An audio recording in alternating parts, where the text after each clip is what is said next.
Here I've got a set of cubes of different values. I've got a black cube and a white cube on the ends, and in between I have the graduations of gray.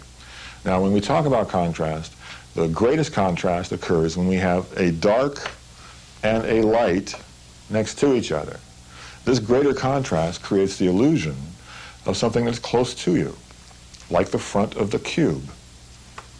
Now when we have a contrast with less difference in the values, we have a contrast similar to that of the back of the cube.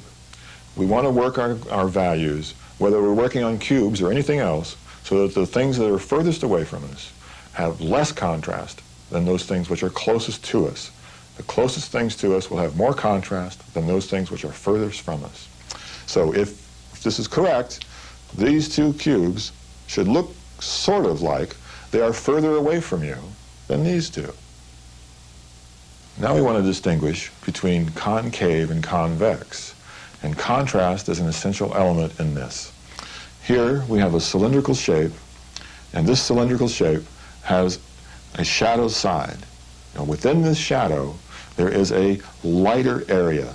This outside edge is actually lighter than the middle part of that shadow. This is caused by the light in the environment bouncing back and turning this into a lighter edge. Convex shapes will have a reflected light. Here we have a concave shape, and on a concave shape we have no reflected light. As a result, the darkest part is right here on the edge of the shape. So the way we distinguish between concave and convex is by the absence or presence of a reflected light. We now look at a different object, and we want to see the difference between concave and convex on this sphere.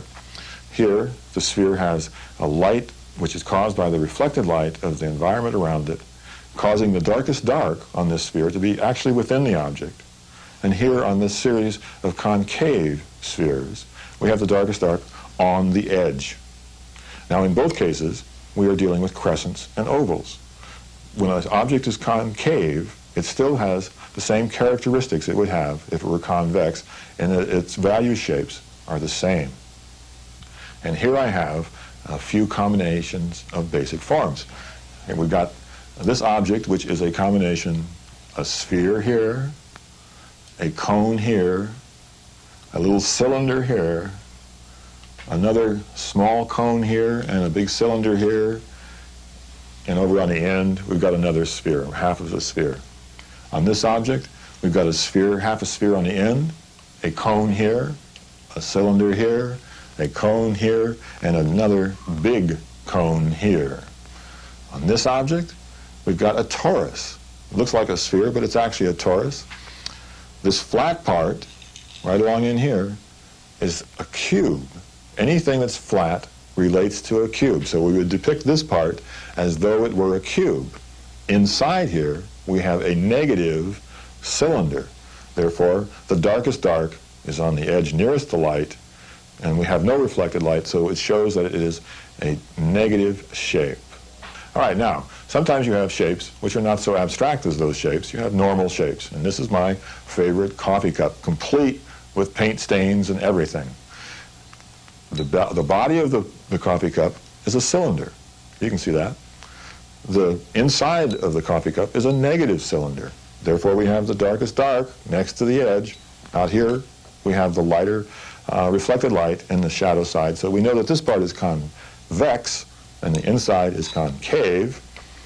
The handle is a torus. We cut the donut in half this way.